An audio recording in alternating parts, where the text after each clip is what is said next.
तो जो अभी आप इस झील को देख रहे हैं, इसमें कुछ समय पहले तक पानी जमा हुआ था और अभी सारा पानी बर्फ में जम चुका है। और इसी से इस जीके का पहला क्वेश्चन आपके स्क्रीन पे कि when water freezes its density dash. तो जब पानी जम जाता है तो उसका घनत्व क्या होता है? ऑप्शन ए डिक्रीज होता है, ऑप्शन बी जीरो हो जाता है, ऑप्शन सी रिमेन कांस्टेंट, या ऑप्शन डी इंक्रीजेस। तो इसका जो सही आंसर है वो है ऑप्शन ए डिक्रीजेस। जो पानी का डेंसिटी है वो डिक्रीज हो जाता है। होता क्या है, जब नॉर्मल टेम्परेचर से जब पानी ठंडा होने लगता है तब उसका डेंसिटी इंक्रीज होता है 4 डिग्री सेंटीग्रेड तक, और उस 4 डिग्री के बाद जैसे पानी और ठंडा होता है और वो 0 डिग्री तरफ जाता है तब जो उसका डेंसिटी है वो डिक्रीज करने लगता है। तो पहले तो पानी का डेंसिटी बढ़ता है और फिर 4 डिग्री के नीचे आते आते डेंसिटी उसका घटने लगता है, और इस पानी के स्ट्रेंज बिहेवियर को एनॉमलस बिहेवियर के नाम से भी हम जानते हैं। Linseed is obtained from.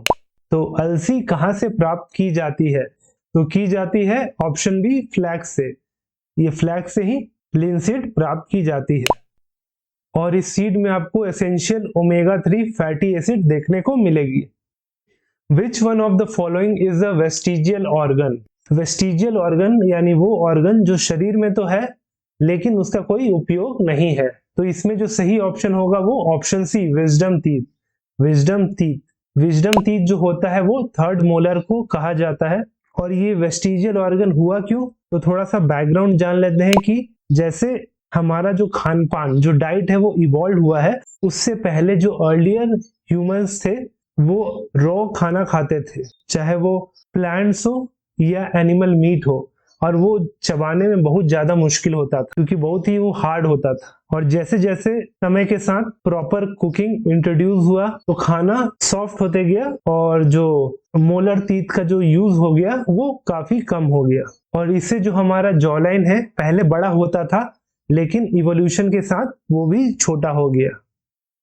In BCG vaccine the word C stand for. तो जो बीसीजी का फुल फॉर्म होता है वो होता है बैसिलियस कैलमीट गुरीन। तो इसका जो सही आंसर है वो है ऑप्शन ए कैलमीट। और इस वैक्सीन का नाम बीसीजी क्यों पड़ा? क्योंकि जो दो लोग इसे खोजे थे उनका नाम था एल्बर्ट कैलमीट और कैमिली ग्यूरीन, और ये जो बीसीजी वैक्सीन था ये दुनिया का पहला वैक्सीन था अगेंस्ट ट्यूबरक्लोसिस। अब आप नीचे कमेंट सेक्शन में बताइए कि वर्ल्ड ट्यूबरक्लोसिस डे कब सेलिब्रेट किया जाता है? The term brown air is used for. तो ये यूज किया जाता है ऑप्शन बी फोटोकेमिकल स्मॉग के लिए। ऑप्शन बी इसका सही आंसर है। ये जो फोटोकेमिकल स्मॉग जो होता है ये एक मिक्सचर होता है नाइट्रोजन ऑक्साइड और वोलाटाइल ऑर्गेनिक कंपाउंड जैसे कि पेरोक्सी एसिटिल नाइट्रेट का, और जब ये मिक्सचर सन के साथ रिएक्ट करता है तब ये ब्राउन अपीयरेंस देता है। और वहीं कोई रीजन में सोलर रेडिएशन कम रहे तो वहां पे जो स्मॉग फॉर्म होता है वो ग्रे कलर का होता है, इसलिए उसे ग्रे एयर कहते हैं। Dual citizenship is a feature of dash.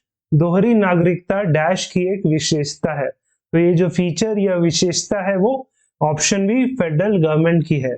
Dual citizenship में क्या होता है कि जो एक इंडिविजुअल रहता है उसके पास उस कंट्री का तो सिटीजनशिप रहता ही है, साथ में जिस स्टेट में वो जन्म लेता है वहां का भी सिटीजनशिप रहता है, और ये चीज आपको देखने को मिलेगा अमेरिका में। वही जो भारत है वो फॉलो करता है option C parliamentary form of government. The ore of aluminium is dash. तो वो है option B bauxite. Option B bauxite. Aluminium का एटॉमिक नंबर 13 होता है, और बात करें पीरियोडिक टेबल में तो उसका ग्रुप नंबर भी 13 है, और साथ में पीरियोडिक टेबल के वो पी ब्लॉक में एग्जिस्ट करता है। As per Indian constitution the right to property is a dash. तो जो राइट टू प्रॉपर्टी था पहले फंडामेंटल राइट हुआ करता था, लेकिन 44th अमेंडमेंट एक्ट 1978 के तहत उसे लीगल राइट के रूप में कन्वर्ट कर दिया गया। तो इसका जो सही आंसर होगा वो ऑप्शन सी लीगल राइट होगा, और फंडामेंटल राइट से हटा के इसे आर्टिकल 300A में इंसर्ट कर दिया गया है। Article 300A। Dry ice is the solid form of dash. तो वो है ऑप्शन बी कार्बन डाइऑक्साइड। यानी CO2। और जो ड्राई आइस होता है वो इसमें लिक्विड स्टेट नहीं होता है, ये सब्लिमेशन फॉलो करता है, यानी कि ये सॉलिड से डायरेक्ट गैस में कन्वर्ट हो जाता है। और इसके कुछ यूजेस है वो भी जान लेते हैं, जैसे कि ये एज अ कूलिंग एजेंट काम आता है और दूसरा फॉग मशीन के रूप में। Duncan passage is located between, तो वो सिचुएटेड है ऑप्शन ए साउथ और लिटिल अंडमान के बीच में, साउथ एंड लिटिल अंडमान के बीच में। ये 48 किलोमीटर चौड़ा है और इसके नॉर्थ में आपको देखने को मिलेगा रटलैंड आइलैंड जो कि ग्रेट अंडमान का पार्ट है, और डंकन पैसेज के साउथ में देखने को मिलेगा little Andaman. Which of the following river flow through a rift valley, तो वो है option B Narmada, option B Narmada. इसे लाइफलाइन ऑफ मध्य प्रदेश और गुजरात भी कहते हैं। ये मध्य प्रदेश के अमरकंटक प्लेटो से निकलती है, फिर महाराष्ट्र गुजरात होके वो अरेबियन सी में गिरती है, और इसके साथ नर्मदा जो है वो भारत की 5th लॉन्गेस्ट नदी है। What is the capital of Ukraine, तो यूक्रेन तो काफी महीनों से न्यूज में है क्योंकि यूक्रेन और रशिया का युद्ध चल रहा है। तो इस क्वेश्चन का जो सही आंसर है वो है option D Kyiv, option D Kyiv. Ukraine एक ईस्टर्न यूरोपियन कंट्री है। वहीं यूक्रेन के जो नॉर्थ बॉर्डर है आपको वहां पे बेलारूस देखने को मिलेगी। वहीं यूक्रेन की जो वेस्टर्न बॉर्डर है वहां पे 2 कंट्रीज है, स्लोवाकिया और हंगरी। वहीं आप यूक्रेन के साउथ में जाएंगे तो आपको मिलेगी रोमानिया और मोल्डोवा। और वहीं बात करें प्रेसिडेंट की, तो यूक्रेन के प्रेसिडेंट है Vladimir Zelensky, Vladimir Zelensky. The first computer mouse was built by, तो पहला कंप्यूटर माउस किसके द्वारा बनाया गया था, तो बनाया गया था ऑप्शन ए डगलस एंगलबर्ट द्वारा, ऑप्शन ए डगलस एंगलबर्ट। और उस वक्त डगलस एंगलबर्ट रिसर्च कर रहे थे स्टैनफोर्ड रिसर्च इंस्टीट्यूट में।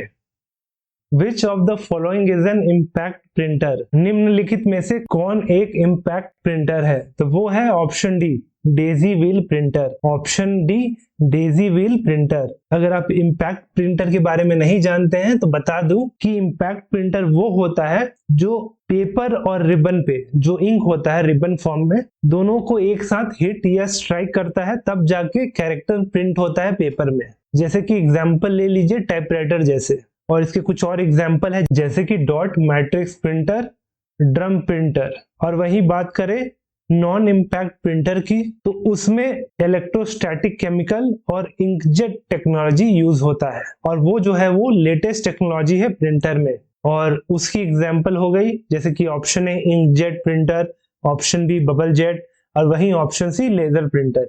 ये तीनों के तीनों एग्जाम्पल हो गए नॉन इम्पैक्ट प्रिंटर की। Blood group were discovered by, तो ब्लड ग्रुप की खोज किसके द्वारा की गई थी, तो की गई थी ऑप्शन ए कार्ल लैंडस्टाइनर द्वारा, कार्ल लैंडस्टाइनर। और ब्लड ग्रुप के ही खोज के लिए इन्हें 1930 में नोबेल प्राइज से सम्मानित किया गया था इन फिजियोलॉजी और मेडिसिन कैटेगरी के अंदर। अगर वीडियो पसंद आया हो तो हमारे चैनल प्रेप नेशन को सब्सक्राइब जरूर करें और साथ में नए जीके क्विज देखने के लिए वीडियो लिंक पे क्लिक करें।